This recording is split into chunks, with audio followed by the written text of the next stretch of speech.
All right, everybody. Hey, thanks for joining me here tonight, guys, for some updates here with the PCWA 160th Battle of Gettysburg reenactment going to be taking place here on June 21st, 2023 through June 25th. Guys, real quick, what I'm going to do here is I'm going to play you a little bit of a video here. This is from Rear Rank Productions. Y'all might be familiar with that. This is a clip from the Battle of Miller's Cornfield, hosted by Rear Rank Productions. And I'm going to play a little bit of this, guys. This might be a little bit laggy. But this is kind of what we're looking for here. And this is what we're going for our 160th event. So check this out. Tell me what y'all think here. And if it's too laggy, I apologize.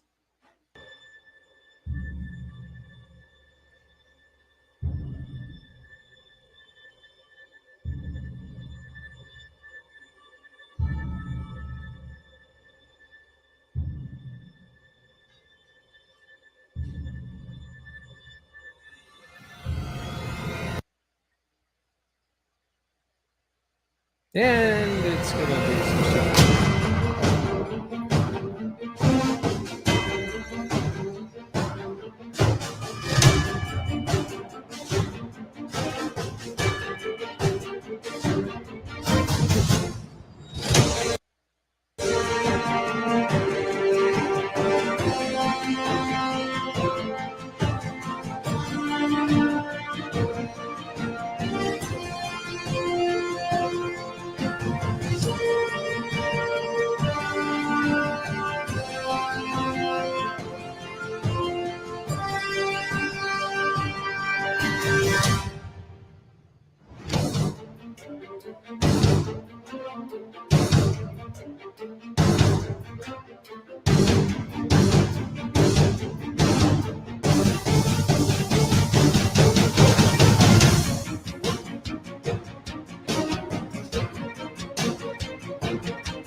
All right.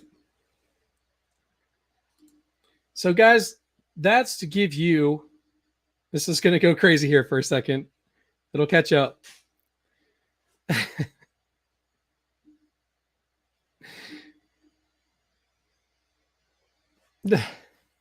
All right, guys. Now that that's all caught back up, I apologize for that. Sometimes this computer cannot handle the extra load of playing a video and doing all that stuff. All right, guys. So look, without further ado, what I just showed you is let that be a hint as to where we're going with this. Okay. In a few seconds, guys, I have a special guest we're going to bring in here. We're going to do a little bit of talking, and if you got some questions and stuff like that, bring them to me. Okay. So real quick, I'm just going to go through here and put up some comments. Hey, Patricia, thanks for jumping in. Facebook user, don't know who you are, can't see it. Hey, Tom, what's going on? Thanks for being here, buddy. Hi, Trisha. I'm not going to pronounce your name because I'll butcher it. But thanks for being here, Ron. Yeah, Rear Rank always does excellent events, and my Maryland, the battle where this clip was from is by far the most impressive event I've been to. Anders and Co. knows what they are doing. Yes, they do, and I'm super excited about what we have in store for you guys. Carol, thanks for being here. Gretchen, yeah, I'm sure that it does definitely gives you some goosebumps. Zach, thanks for being here. Can't see who you are, Facebook user. All right. Rick, it's good to see you. Guys, for those of you watching, Rick just is your artillery go-to guy. All right. He is the artillery liaison for the event. So if you have any questions concerning artillery, you want to go to this man, Rick Gist. Hey, D in Georgia, I'm looking forward to this event. Outstanding. We're looking forward to having you. All right, Fred, thanks for being here. All right, guys. So really quick. All right. So everybody knows at this point we secured land. All right. But everybody's under the impression that we're doing this at the World War II Museum, which is what we were going to be doing. However, there's been a major change in venue. We decided that with some of the issues that that they were having at the museum in terms of it was going to be it was a challenge to begin with.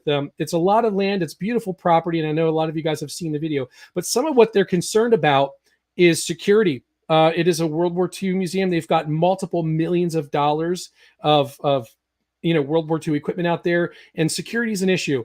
So we felt that it was just in our best interest and in their best interest of not put 150,000 people on their property. So we made arrangements somewhere else. We do have a signed land deal. And guys, if you haven't done it already, grab a hold of a pen and paper, take some notes. Okay. You're going to want to write some of this stuff down. Okay. I know some of this sounds repetitive, but I'm trying to stay in touch with everybody and keep everybody up to speed as things kind of develop here. So good news is we do have a signed land deal. And guys, you're going to love this. If anybody is familiar with Gettysburg, okay, you might be familiar with the Black Horse Tavern. Black Horse Tavern, historic property. I think it was Yule's Corps that was down in that neck of the woods. But back Black Horse Tavern Road, there is a beautiful piece of secluded land which we have secured for this event. There is not a modern thing in sight. It is absolutely beautiful. And we're super excited to get some video out to you guys here in the very near future. But I also have another announcement, guys. We are super excited to be partnering and bringing on board a good friend of mine, somebody you guys all know from Rear Rank Productions, Chris Anders, my man. Hey, thank you. That's quite an intro. I don't know if I can live up to that or not. It's like I ought to be taller, you know. Yeah, man, you should have wore your stilettos. Absolutely. Well, so maybe not for the show. Yeah, well, it's probably good we wouldn't be able to see him anyway. So check this out, guys. Everybody, I mean, if you're in the Civil War hobby, you guys have probably heard of Chris Anders or heard of Rear Rank Productions or one of the events Chris Anders has done. So we're super excited that Chris has come on board to help us out. He is going to be the overall Confederate command. And we have Mike Lavis, who is going to be partnering with Chris, and he's our overall federal command. Okay. I know that's like a bombshell, some folks, but these guys are the overall command. So what's going to happen is we're going to coordinate with Chris and other commanders of other larger units that are participating, and we're going to get this all put together in a way that everybody is going to have an opportunity to participate and do all this stuff. So this is a big deal for us, guys. It's a big deal for Chris, and it's a big deal for you guys. So first of all, dude, I had you out at the land today, man. Talk about that a little bit, because tell these guys what's going on out there. Okay, first of all, I want to thank Dustin for bringing us on board. I've always wanted to do another Gettysburg like we did at High Tide back in 2008, but I wanted it to be bigger, and I wanted it to be better. And taking a look at that ground, it's just absolutely amazing. Mike and I and Dustin walked the ground. We looked around. I mean, there's so many scenarios you can do there. So we're trying to figure out and trying to narrow it down to just the right scenario. So we're working on that right now. The camps would be great. It really is a great location. It's one of the better event sites I've ever seen. So it's probably much better than my Maryland site. And we're going to work to make it, give it the historical features that it needs to. If you were at Maryland, my Maryland, you know how hard we worked as a reenactors to take ownership of the event. We'll probably have a lot of work days and putting up fence and taking down fence and doing different things to line the battlefields up, because the most important thing is to have good, solid, unit specific, authentic scenarios. So everybody who's went to the cornfield at Maryland, my Maryland, knows what I look for. Anybody that's ever been part of these other events that we've done, whether it's Shenandoah 64 or Campaign Before Richmond or Summer 62 or all the events we've done, even on when we did the event at Bald Bluff. It's all about building good scenarios, so everybody gets a magic window to the past. You feel like you're actually there. Yeah, so this is pretty awesome. Maybe we could answer this. Berdan sharpshooters. I mean, I haven't heard anything from too many guys. Mark, you're pretty much the only person I talk to about it. And the people you're going to want to talk to, Chris, Mike, and Scott Fink. Okay, these are the guys who are going to be putting all the scenarios together. They're working together as a cooperative, so they're going to set all that kind of stuff up. So just keep in mind, guys, we just secured the land. We had scenarios planned for the other place. We're going to change it up a little bit. This terrain is incredible for really incredible scenarios. So we're really going to tailor these scenarios to the land that we have. And listen, I'm just a little teaser. I mean, the wheat field is like the real wheat field in terms of like, it's got the peak in the, I mean, it's got everything, and it's pretty big too.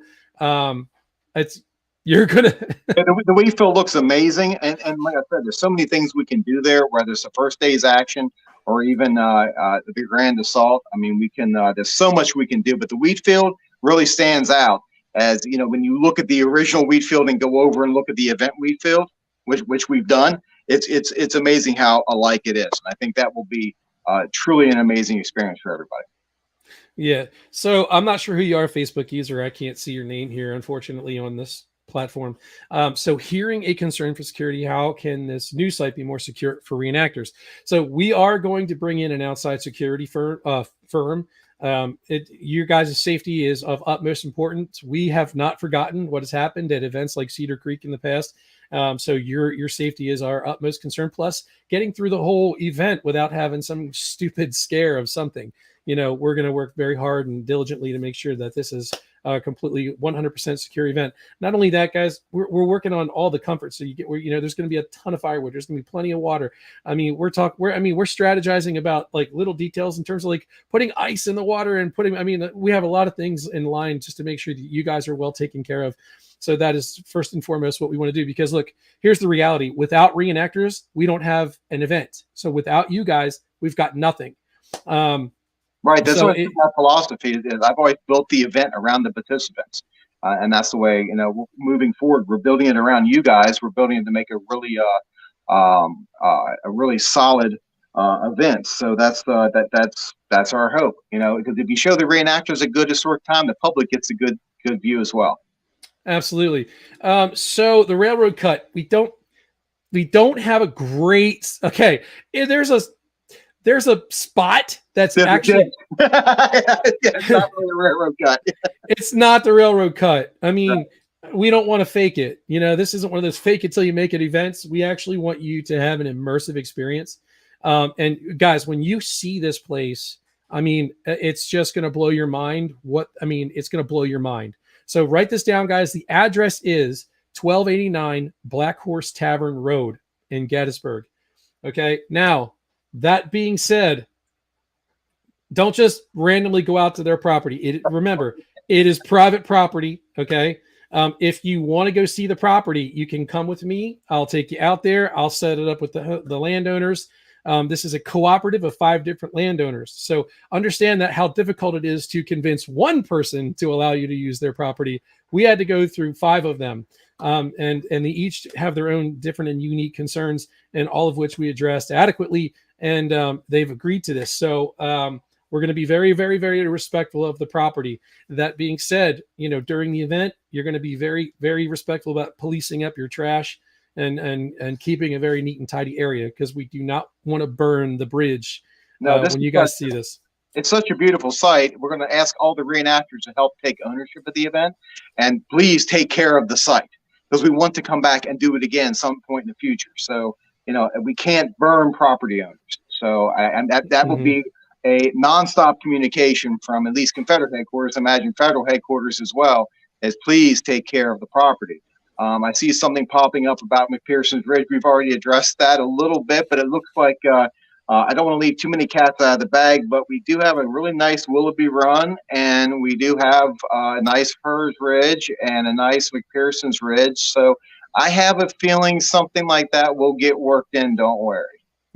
Oh, I wish we could share, but just get excited. Get excited, guys. This is going to be incredible. We're really looking forward to putting on a good show for you guys.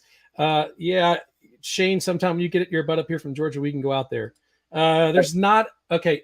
Culp's Hill's a tough one because Culp's Hill's wooded. There's not a lot of wooded hills, but there is an opportunity for a cemetery hill, and we might do a cemetery hill just for reenactors. Something we were talking about. There is going to be a reenactor only battle. What that's going to be, you just have to kind of stay tuned and find out, guys. All right. It's going to be fun. That's all I'm saying. It's going to be a lot of fun. Well, if they've been to any rear rank events in the past, they know we do a reenactor only battle that's really geared up and set to give you the best magic window to the past as we can. Absolutely. So don't worry, we're going to be working on that. And look, that being said, that's a perfect lead in to something that people have been blowing me up about ever since I posted some rules and regulations and things like that. I want to make some things very clear. Okay. This is not a campaigner event. This is not a mainstream event. This is a Civil War reenactment where we want everybody to be able to participate. But all we are asking are simple standards to follow. We're not asking you guys to go out and buy completely new kits. We're not asking you to do that. But you got a year almost to plan where we're probably going to be doing the Iron Brigade. So if you're a federal and you want to participate in that, you may want to look at getting a Corps badge. You may want to look at getting a black hat. Do just simple things like that can really step up the impression. Chris, if you want to add to that. Well, I mean, we always, there is a minimum, the rules and regulations as written are what we enforce. Now, we always encourage everybody to step up above that. And there will be sessions like we've had before on different event websites, like how to look more 1863, how to look Confederate, how to look more 1863 federal. And then when we put out the scenarios, if you're doing the Iron Brigade, guess what? If you want to be part of the Iron Brigade, a Hardy hat's the way to go. Because they weren't all out there in forage caps. But it's not going to be real detailed like, okay, we want everybody to go out and get Georgia impressions or go out and get this. Now, if you want to, once we start developing the scenarios, it's always encouraged, right? I mean, I'm always encourage people to step up and move beyond anybody that's ever seen, the way that, I try to conduct, my impression and so on and so forth, but it's not required. But again, this is not, there's going to be, of course, a huge campaign element like there always is when Rear Rank does events, but this is not a campaigner only event. And this is not just a garrison only event. This is a Civil War reenactment, but there will be a minimum bar level like Dustin's already put out. And from there, we will work with everyone to make sure you get a Civil War experience. Okay, that's our goal, is to provide you with a Civil War experience, not a Gettysburg reenactment experience, if that makes sense. Right, exactly. And, this is one of the arguments that I get people hit me with all the time. Like when it comes down to, we say, look, we don't want mountain howitzers on the field because there weren't any mountain howitzers used in Gettysburg. There weren't these small cannons weren't used. Guys, I'm not trying to be a jackass by saying we don't want those guns. It's not that we don't want those guns. We want those guns, just not out on the field during the battle. You can educate the public by keeping those in your camp area, and you could talk about what it is. And, we're going to have demonstrations. I don't care if you use those things during demonstrations and things like that. You can do that stuff, but during the battles, we're going to accurately portray them as best as we possibly can. I mean, we're doing a disservice to the men out there who died if we don't put our best foot forward to create that atmosphere as best as possible. Keeping in mind, guys, this is an educational thing. we don't want to, we don't want to, we don't be giving people the wrong impression of, or like how Gettysburg might have went down. No, there wasn't a garrison encampment at Gettysburg. This was a campaign, but we know that there's a need for those types of things. There's people are getting older. I don't want to sleep on the ground anymore. My fat ass, I'm sleeping on a cot. Okay. Parental advisory is here. So there may be some cussing. I was wondering about the point. Now I know why we have the parental advisory. There you go. So, I'm going to probably be in a tent. You know what I mean? That's just the way I am. And so when people say, "Oh, Dustin's just trying to do this," I am a mainstream reenactor. All right, but that doesn't mean that we cannot really bridge the gap between these two factions and really stop the nitpicking. We can help each other. When campaigners, campaigners do an incredible job with what they're doing.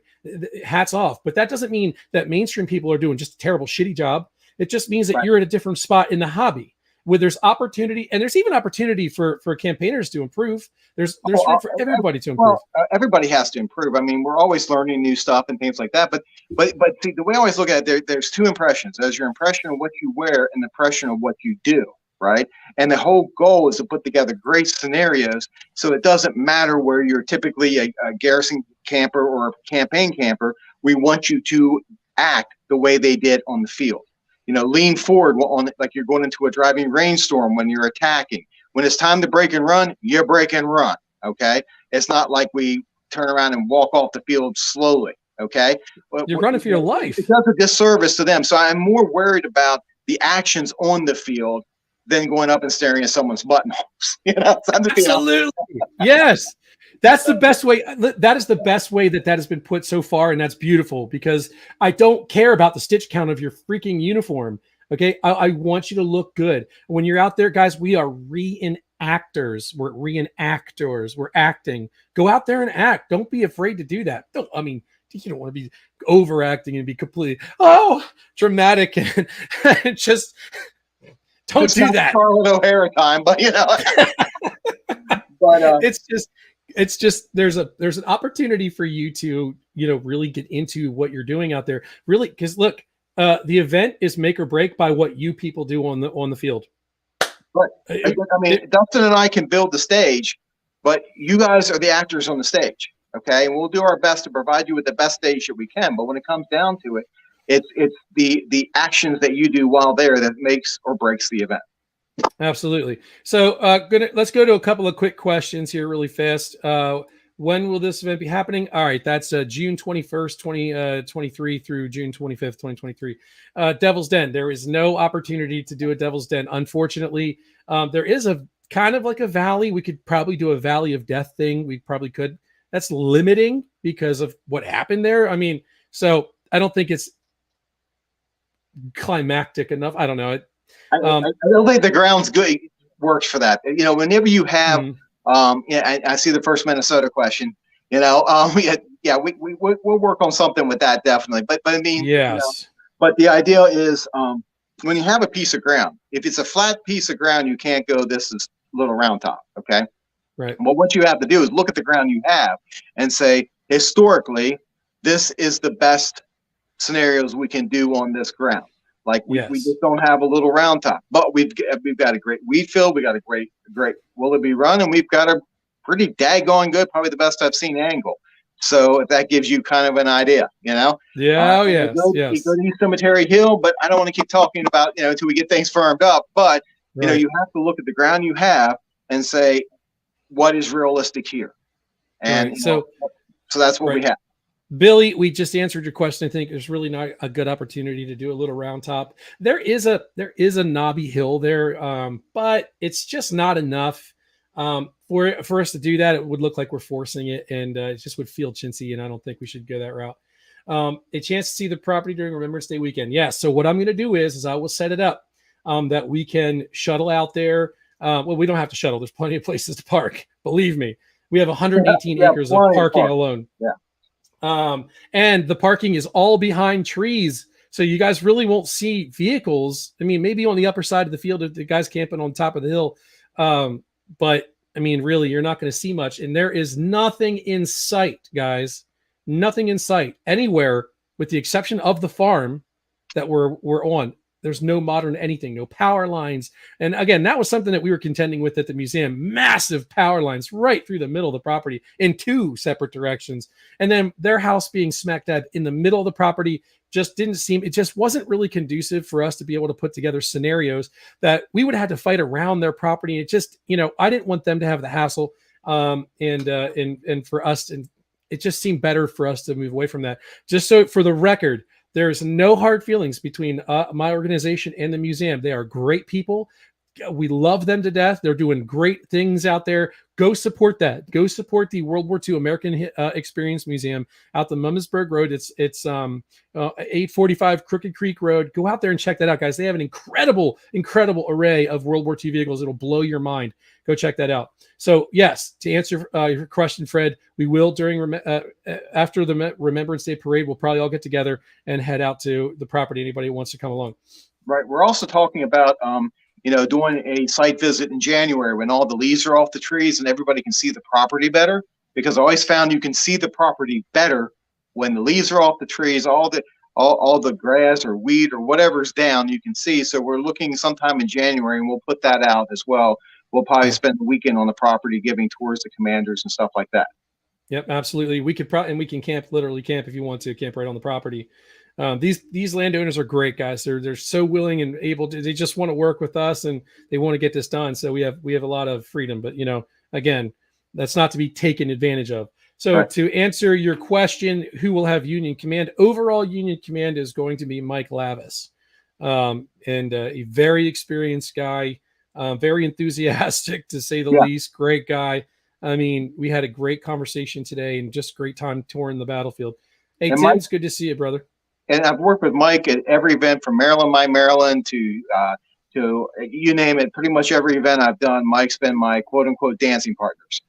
So because that's the big thing, we want to build an understanding that while I'm gray, Mike's blue, but we're teammates, because unless we work together, we're not going to have a good scenario. So we always want to build a type of camaraderie in the hobby, saying, we're not out here to beat the Yankees, or he's not out there to kick the Rebs' butt, right? We're here to portray this battle, and we can only do so by working together and being good teammates. Absolutely, man. And you know what? And what you guys have planned, and again, we're not going to talk about all this. It's just great. I mean, these guys, they have no idea what's in store for them. So really, it's exciting. And Matt, I agree with you. What we put out for rules and regulations, they might seem a little stringent, but really it's not. I mean, all we want is for you to look good. We just want you to look ragged, because these guys were on the campaign. Don't come out there with spotless, perfectly clean uniform. Dirty yourself up. It's fun. Trust me. Go roll around in the dirt with your wife. Go ahead. It's a good time. She might appreciate it. And look, the camp stuff. Just keep your modern day stuff inside the tent. If you're going to have your tent full up of like extra wide metal cots and, shelves hanging off the thing, and all your comforts of home in there, whatever it makes you happy is fine. Just keep your tent closed. Do not let the public see that. Simple things, guys. These are not rules you haven't heard before. The difference is we are going to have provosts, and there are going to be people walking around enforcing the rules, and you will get handed you a written warning. Okay. And then if you don't abide by that, a polite reminder. And then if you can't abide by that, third time's a charm. We're going to ask you to move to leave. You can't have, you always have a situation where you have one or two people kind of ruining the weekend for like 100 people. So the ideal is we want to make it fair. The rules, the bar is set really low as far as what we basically be a Civil War reenactors, what we're looking for, and do your best at that.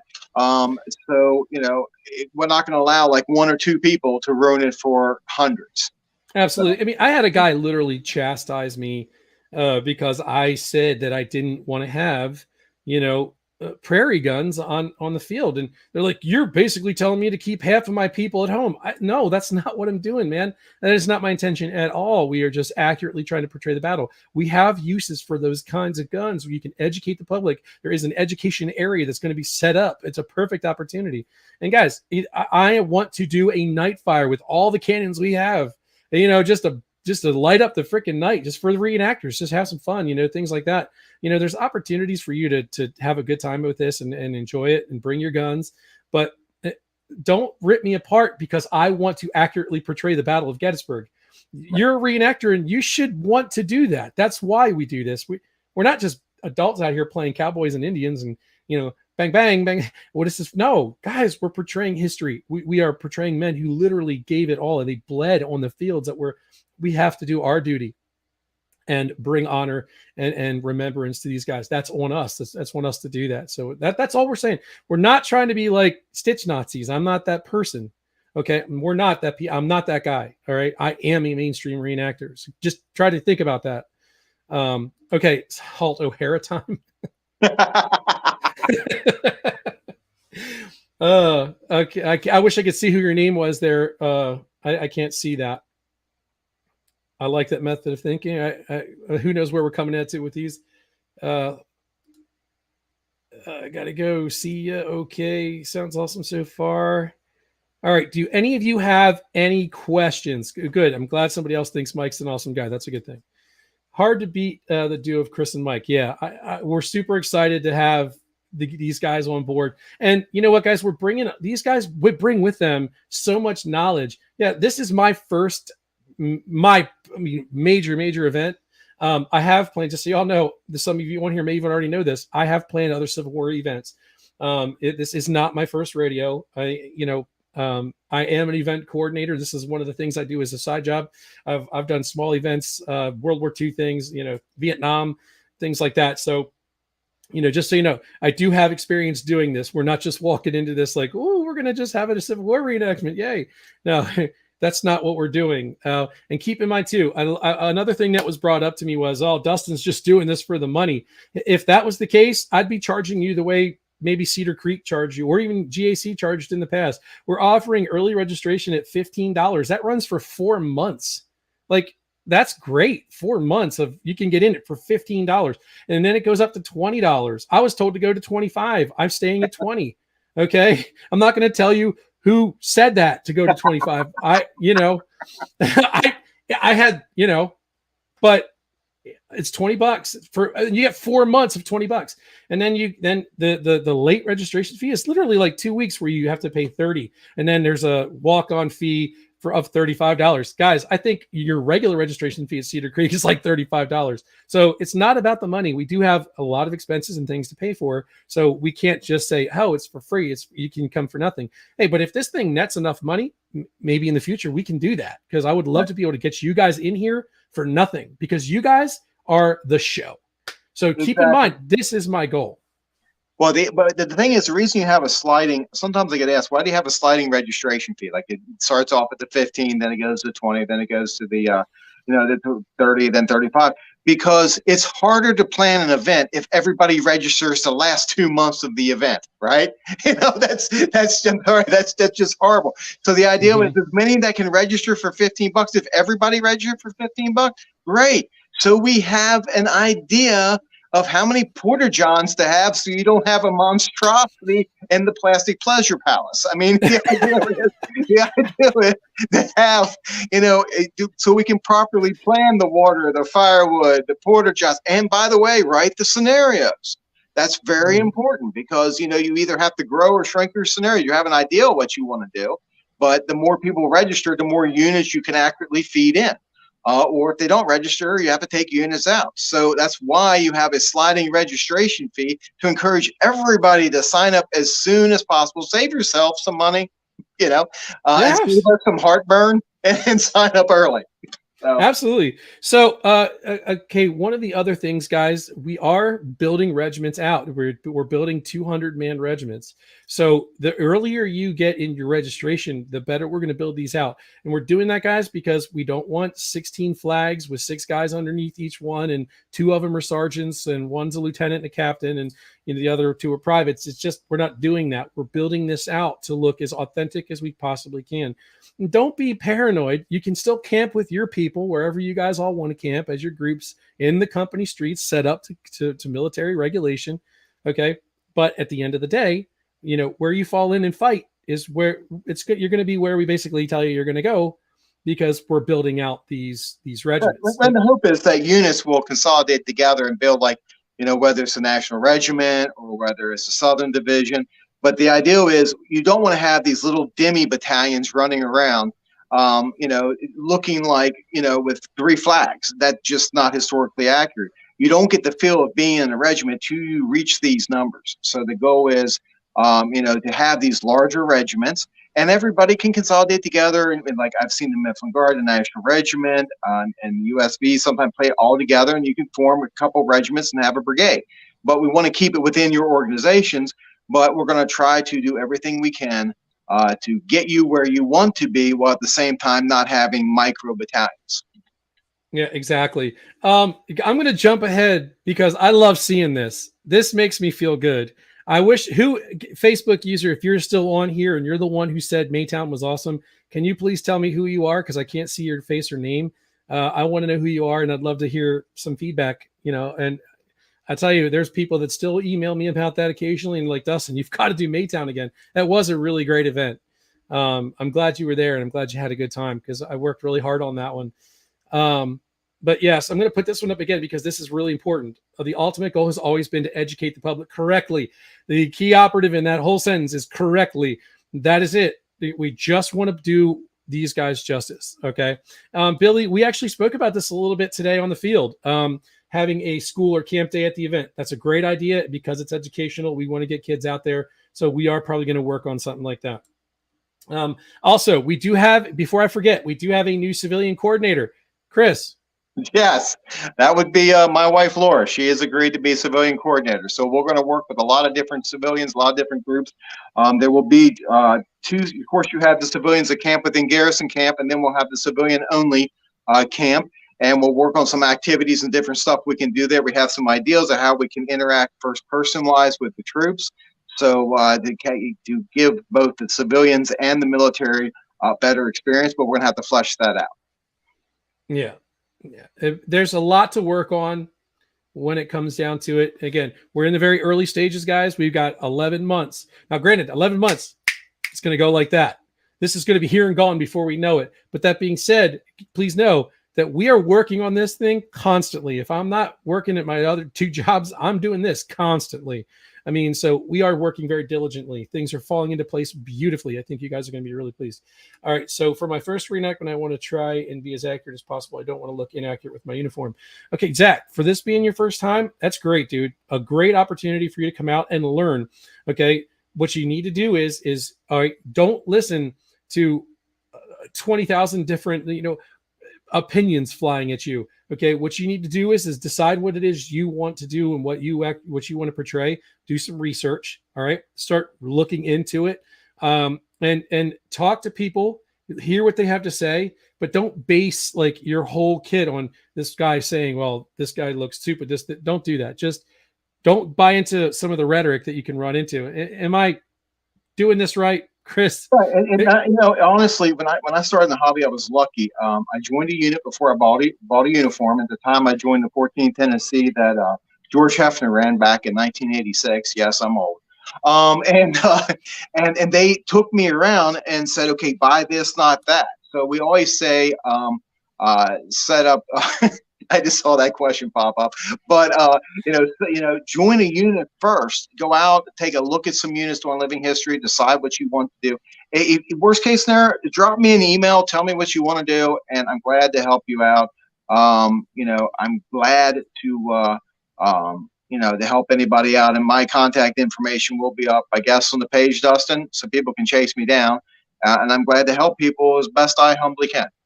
Absolutely. And we'll do that. I'm going to make some adjustments to that page probably tomorrow, and we'll get the coordinators put up there.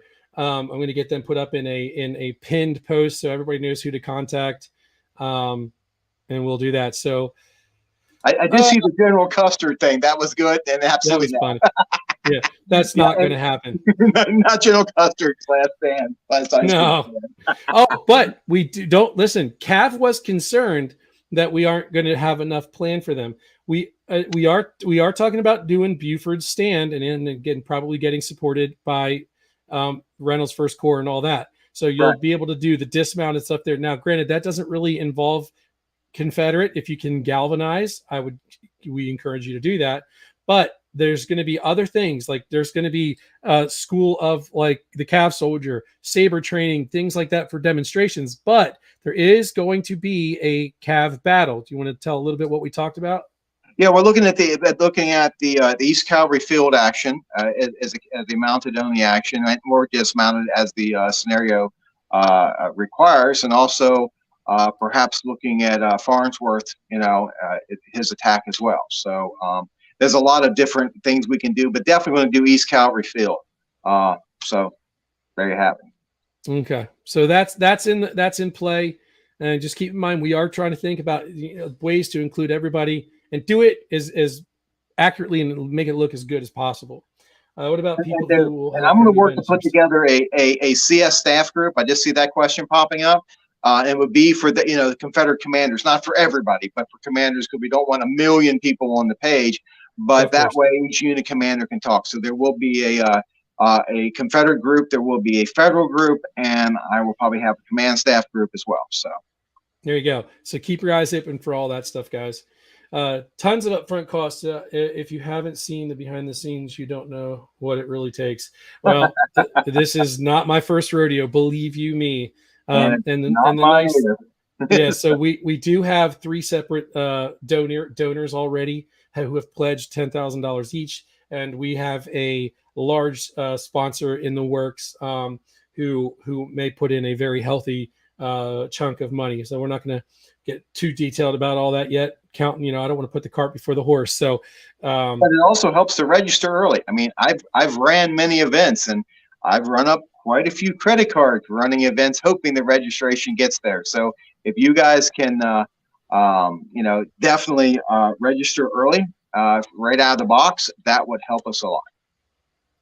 Okay. Yes. So there is going to be hay. The nice thing is the people that were this property, that's what they take off their property is hay. So they've offered us large bales of hay at $50 a piece. We'll have more hay than we even can possibly hope for. So that will be all taken care of. And I've got water troughs. Don't worry. We'll have water troughs, Shannon O'Brien and I be able to help with the event as volunteers as possible. Yeah, absolutely. We'll take volunteers all day, every day. We're going to need help. Absolutely. We love that. Absolutely. Because we're going to need people to help with parking. There's 1,000,001 jobs in, keeping things water, buffaloes filled up, or our different water points, and all this stuff will be laid out on a map, and it's all going to be in a flow pattern where it's just simple to do. You can do it in one trip around, and, it's all being planned out very carefully, and where this is going to run probably smoother than any GAC event you've ever seen in your life. All right. So, and same with artillery. Rick, I'm not sure what you're talking about there. You probably popped in with something that I got to your comment too late. So I think the Federal Artillery would be very, very, very happy with the layout of the new property, especially for the third day action. You're going to be very, very happy. And we probably won't even have enough guns for the area we want to cover. So we will have plenty of space. Nearest medical treatment facility, we're right down from Gettysburg Hospital, maybe like 6 or 7 minutes? It's literally, it's less than 10. Wellspan in Gettysburg is less than 10 minutes away. It's right down. So if you're familiar with Black Horse Tavern, you're familiar with the Fairfield Road 116 that literally runs right into practically the center of Gettysburg. You take that straight down, like 3, 4, 5 miles, maybe tops. You make a right on Black Horse Tavern, and you're right there.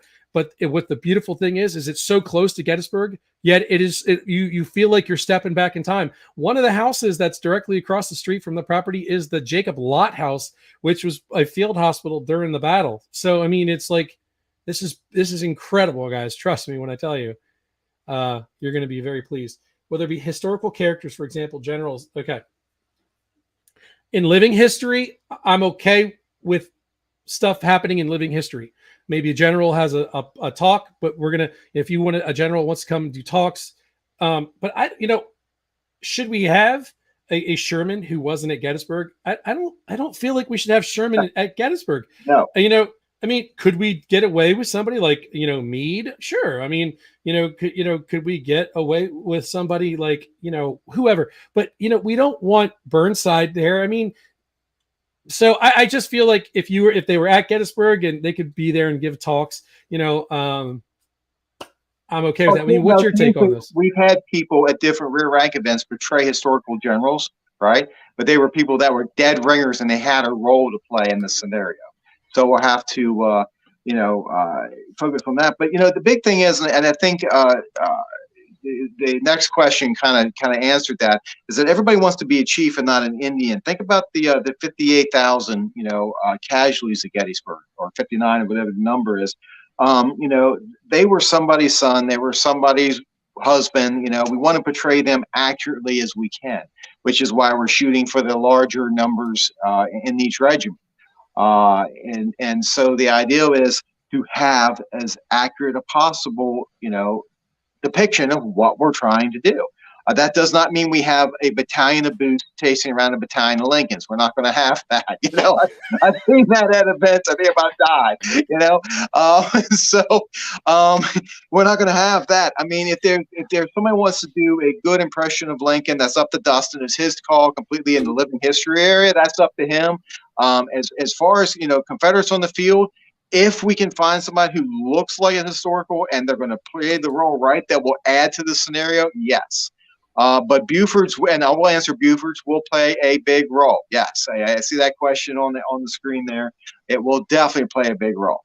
No worries about that. Yeah, Buford's gonna that's first day, baby, and we have the first day field is incredible.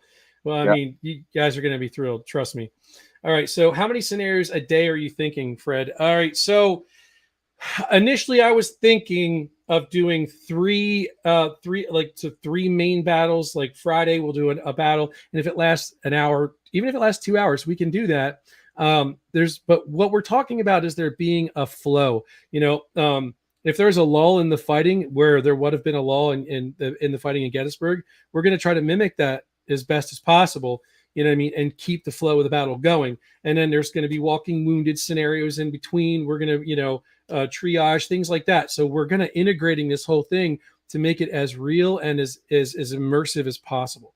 Right. And we So also go ahead, Dustin. You keep going. I'm sorry. no.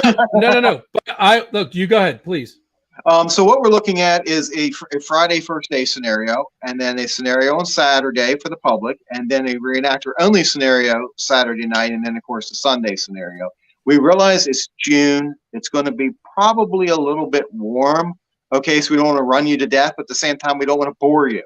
So we're going to have plenty of activities to do, and we're going to keep the scenarios. I mean, the length of the scenario is dependent upon how many troops register. I mean, that's pretty much where we're at. It's all about feeding a fight properly. I mean, they didn't stumble in with everybody at the beginning of the battle. Neither can we. That's not historically correct.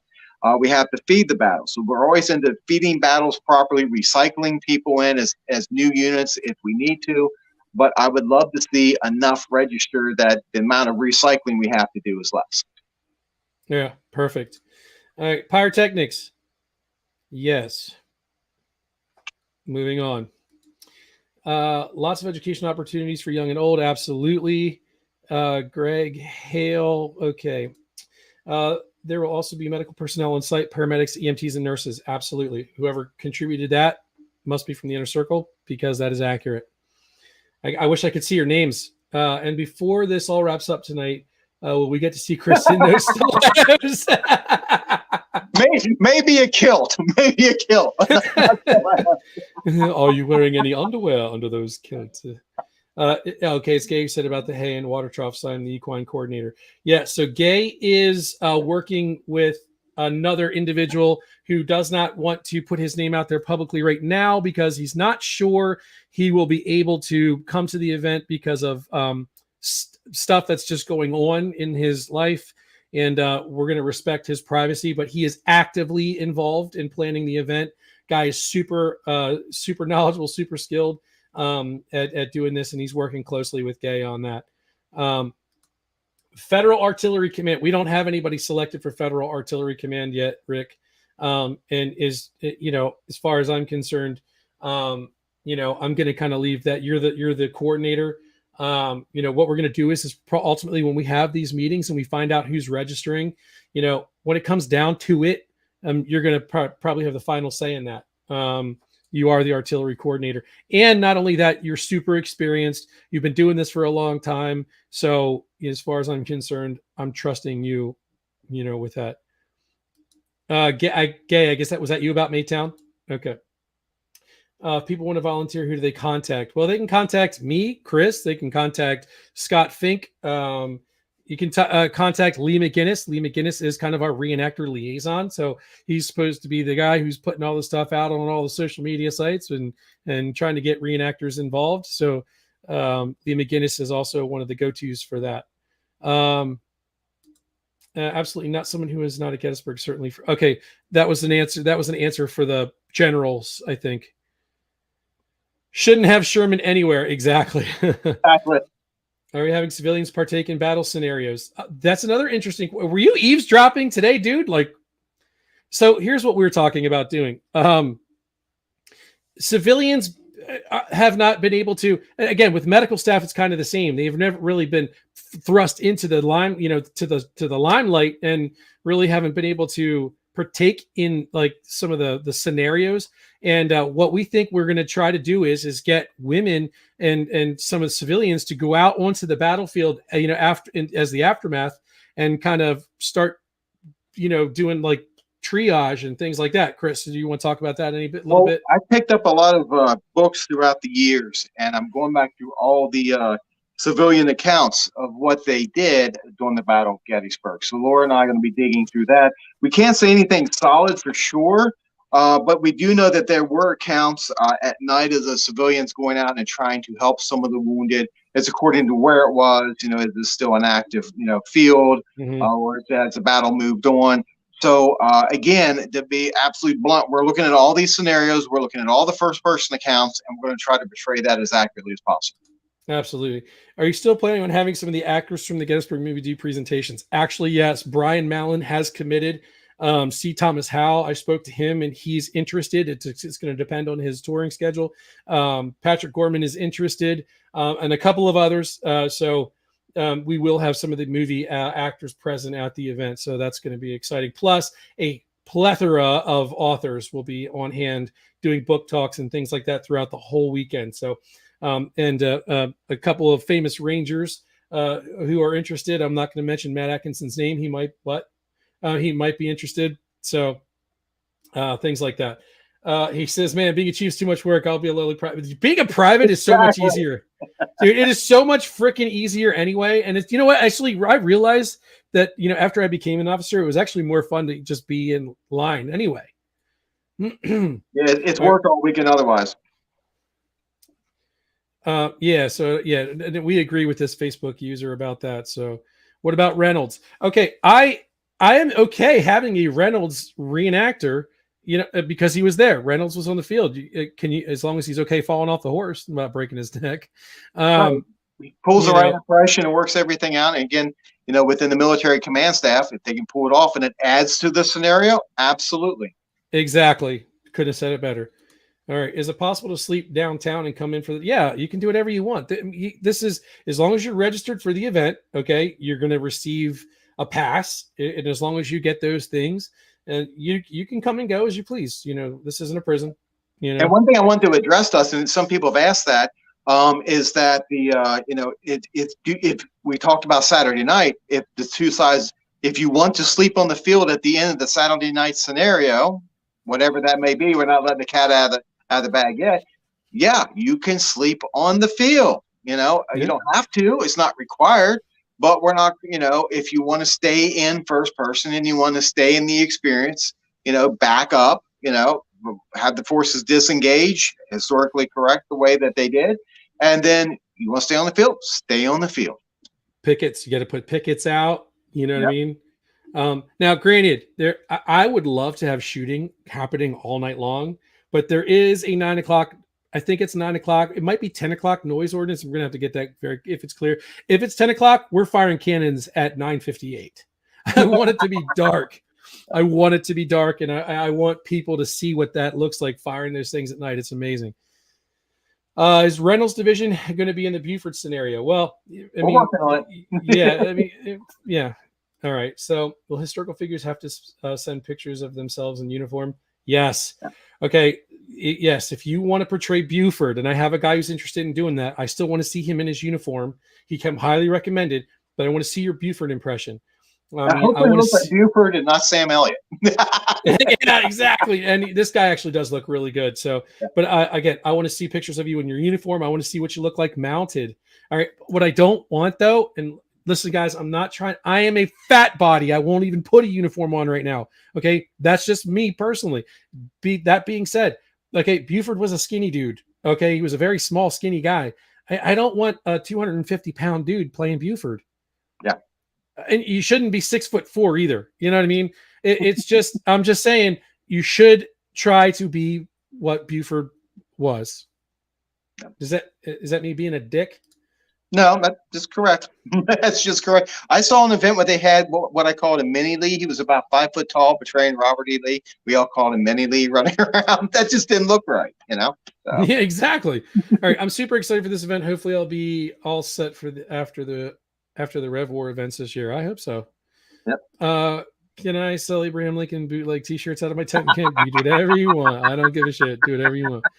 Nathan Gibson, this is going to be what I was looking for a while now. We hope it is. That's the point. I mean, look, we got guys like Chris Anders, guys. You know the kind of stuff this guy does. All right. You know what he does. And he's got my ear. I listen to this man when he speaks. So we're going to do this. We're going to do it. And it's going to be a great show. And no, we're not going to be counting your stitches. It doesn't matter. Yes, you need period shoes. You're not coming out with Texas steers. Go out barefoot.